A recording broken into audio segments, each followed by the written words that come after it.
Welcome to BOTB HQ in Parsons Green, South West London. My name is Christian Williams, a presenter here at BOTB, where we're here this morning to judge the latest midweek car competition, which ran from the 25th to the 31st of March 2021. And just before I hand over to the lawyer this morning, once again, huge congratulations to last week's winner of the midweek car competition, Ian Rangasamy, winning not only a brand new little Volkswagen Up GTI, but also £20,000. I'd now like to pass over to the lawyer from Onside Law, who will oversee the proceedings this morning. My name's George Cottle from Onside Law, and I'll be overseeing the judging this morning. Firstly, I can confirm that competition data has already been sent to the auditing company as is.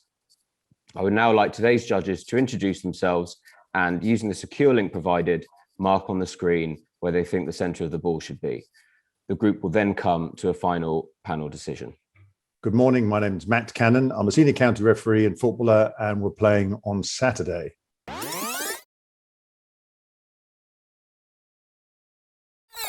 I'm Nigel Hicks. I've been a Supply League match official for the best part of 30 years, and I'm an experienced football administrator.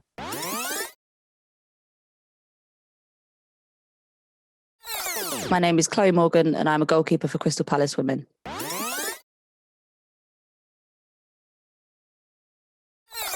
My name's Liam Walsh. I'm a retired referee, currently an FA observer and head coach for the Middlesex Referees Academy.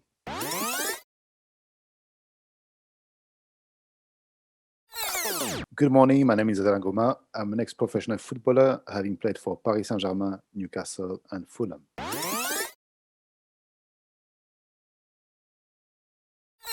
Hi, I'm Jenna Scalacci, former professional footballer. I'm now a head coach on a Tottenham College programme.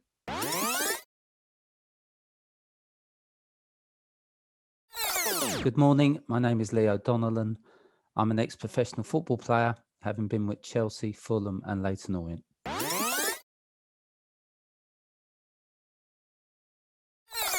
Hi, my name is Jeremy Mendonca. I've been involved in football for over 30 years, firstly as a player and then as a referee.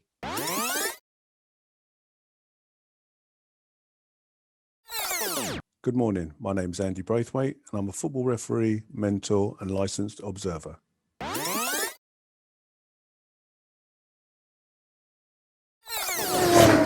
Judges, please now come to a final panel decision. For your reference, the larger white cross is the calculated average of the 9 individual selections. Thank you very much, George. Good morning, everybody. Morning. So we've got 2 players in shot. Both look like they're in motion running. The guy in blue looks like he's looking towards the ball, and the player in red and looks like he's going towards the ball. The player in red's got one of those startled expressions on his face. His forehead's furrowed, and he looks to me like he's almost stopping as the ball's coming into him. Before I draw some lines, Jenna, you're quite a lot lower than everybody else, and I'll put the magnifier over your choice. Yeah. How did you see this picture? So when I first was looking at it, I felt it was the red player that was going to be closer to the ball. So I was using his eye line. But the more I looked at the player in blue and his position, I felt that he was in front of the red player, which is why I've gone with his more flatter eye line. Yeah. So I felt like he was in front of the red player and running towards the ball with his way he was looking with his eyes. So that's why I've gone lower than everyone else. Okay. Because I think because you're so far away from the rest of us, what I'm going to do is draw the lines and discount your choice here, so the spread isn't as big. Yeah. So hence coming to you first. So it brings it as quite a narrow line. Take these 2 eyes up from this player in red, and obviously we'll speak about what the other judges have taken from the eyes. We've got 4 good eyes. There's 2 just about there, and then this last one to me. As I said, I went for a little bit closer to this player in red with my cross here, just because of the expression on the guy's face, meaning that the ball is pretty much imminent to him. Leo, you're on the opposite side of this main cluster in the middle. How did you see the picture and what was happening? Yeah, hi Matt.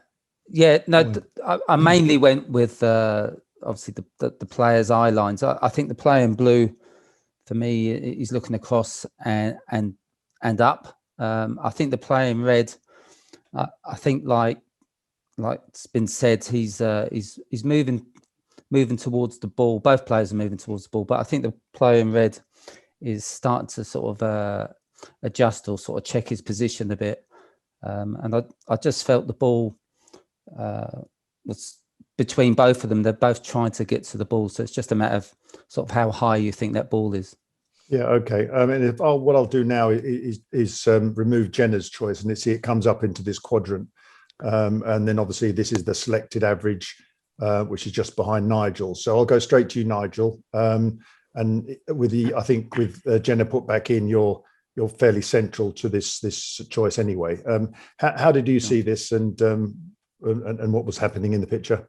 Well, I'd certainly think the ball is closer to us than either player. So I think they're looking possibly at 45-degree angles or something like that towards the ball, which makes it another factor to sort of bear in mind in terms of judging the height. I envisage this possibly as a bouncing ball between the two of them, and the ball may be on the rise there, and it seems to have surprised the player in red. The two eye lines, I didn't feel the blue player was looking quite as high as some of my colleagues, so it's an interesting one to judge between the two, because of the proximity of the ball and the fact it's closer. Yeah, sure. I mean, obviously we've got the main cluster in the middle of the four judges, myself on the right, Leo on the left, and Chloe just at the top. I mean, Chloe, I'll come to you now. I'm just magnifying your choice just at the very top of this. How did you see the photo? Yeah, I saw it quite similarly to Nigel. I thought the ball had bounced, and the red player, because he seems to be in movement and he seems to be anticipating a header. I mean, his neck is outstretched, his face suggests that there's going to be some kind of almost immediate impact. So I thought he was sort of heading it to run on, or about to head to run onto the ball, and the blue player coming across to intercept. My cross is slightly higher because I think when you look at the eye line, or go to the sort of quite clear view of the red player's eyes, you can see in that eye in particular, there's a little bit of white underneath the eye, and the pupil, you have quite a good view of the pupil, and that looks to me as if it's going a bit further upwards, and that would sort of align with my thoughts on the trajectory of the ball, as if he's about to head it. Yeah, sure. So that's the sort of centre of the ball there. Okay, thank you. I'll come, Liam, to you. I'm magnifying yours here. You're just again in this main cluster of four in the middle. How did you see the photo and what was happening?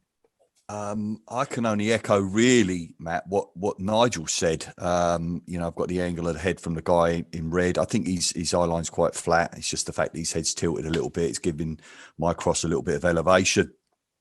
I think the ball's in the foreground. I think the players are coming into it like it's a V shape. They're coming forward with it. The ball's sitting forward of the photo. Obviously, we've got the 2D photo. There's no other. I can't give any more information than that's already been given. I'm sorry. No. That's great. I mean, because it's interesting because you're ever so slightly above this average here, the white average. And there is a line of remaining choices. So it is a very, very narrow line up from this player in red, with, I said, myself on the right, Leo's on the left. I mean, Ari, you're next to Andy at the bottom here. How have you seen this? Well, I felt that the player in blue is trying to intercept the player in red, trying to go shoulder to shoulder. I think is the only option over here. And the player in red, I feel that he's running at high pace, and he will try to head the ball out of there and try to control it later. And I can see his body language. His neck is leaning forward. He's just looking slightly above horizontal, and I felt that is imminent. Yeah, great. Thank you. And Alain, I'll come to you. You're hiding behind Leo's over there. If I take your choice, almost directly behind. How have you seen this? Yeah, no. When you look at the player in red, His facial expression is quite tense. But also when you look at his right shoulder, I think he's a bit forward. So I think he's kind of anticipating the contact with the player in blue coming from his right. Yeah.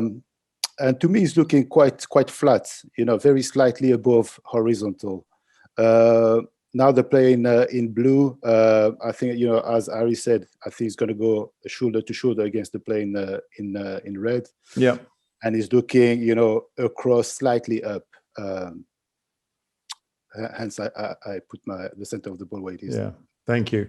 Andy, I'll magnify yours up there. You're just next to Harry's slightly at the bottom. How have you seen this? Thanks, Matt. Initially, to be fair, I was probably more where Leo and Alain had sort of angled their crosses, because I felt that the guy in red's eyes were looking sort of more towards that way slightly. But then taking the guy in blue into consideration, I think that, sorry, I might be wrong. I think Harry might have said that he's looking at the guy in red to probably try and come across. So I sort of took a point that A, he was looking at the guy in red, and B, looking at the ball. So then it brought my particular choice slightly back into where it is now. Yeah. But that's within that sort of area is where I think the centre of the ball is. No, sure. I mean, I tend to agree with you there that, he's looking across at the ball and the player. So he's not challenging for the ball per se, he's trying to get to the ball.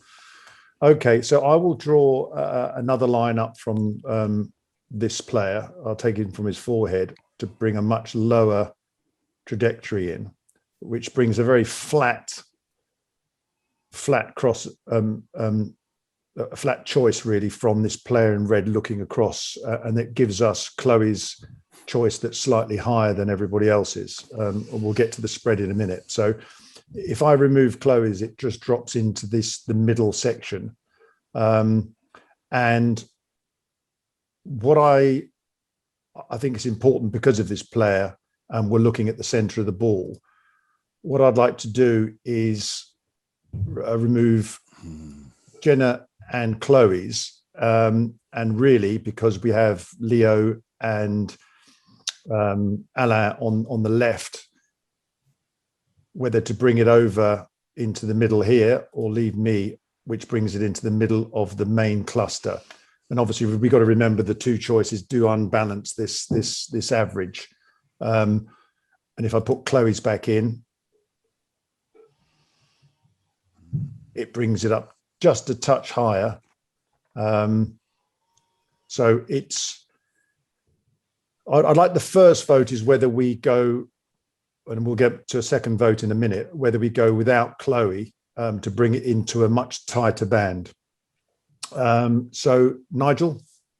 I would keep Chloe in. I think, with the circle over the cross where it is now, I think, all of that cluster of crosses are covered by that, including Chloe's. Yeah, okay. I think that'd be quite consistent. Yeah. Thank you. Chloe? Yeah, I mean, I'd be happy, obviously, to keep my cross in. I think it provides a bit of balance from the top and the bottom because there are two crosses below as well. So yeah, sure. It's always a loaded question. Yeah. Liam? Yeah, I'm happy to keep Chloe in, Matt, please. Yep, that's fine. Alain? Yeah, happy with Chloe in, yeah. Yeah, great. Okay.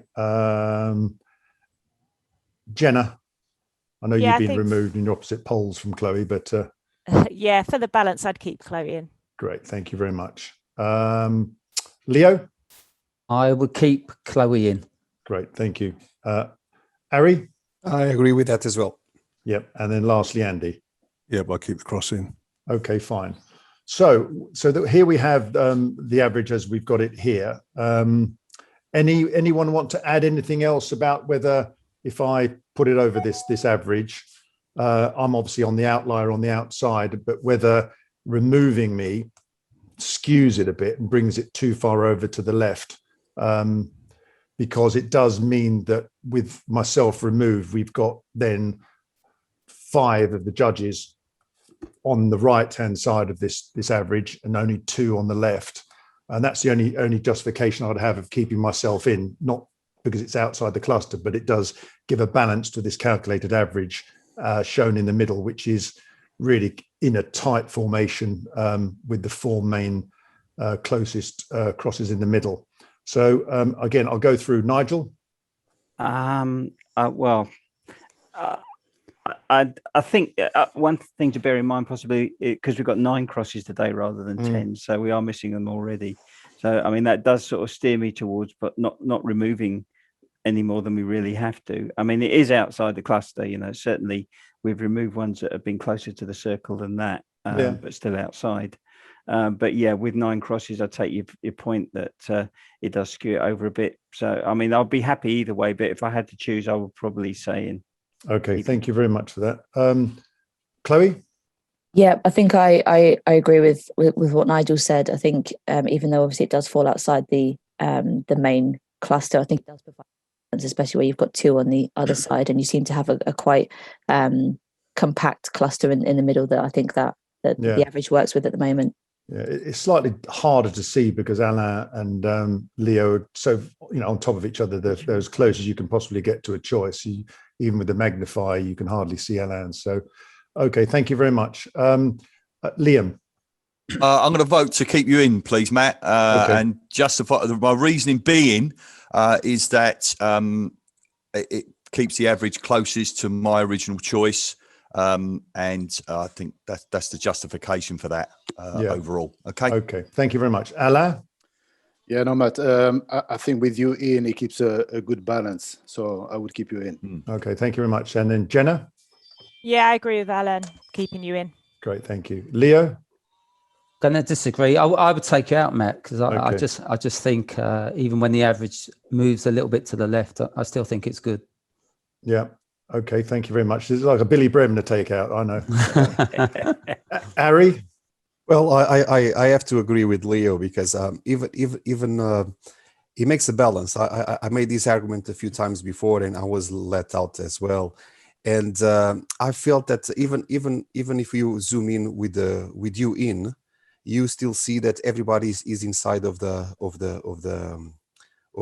focus area. Yeah. And without your cross, it encompasses everyone still. Okay, thank you very much indeed, Harry. I appreciate your thoughts. And then Andy? I would take your cross out, Matt.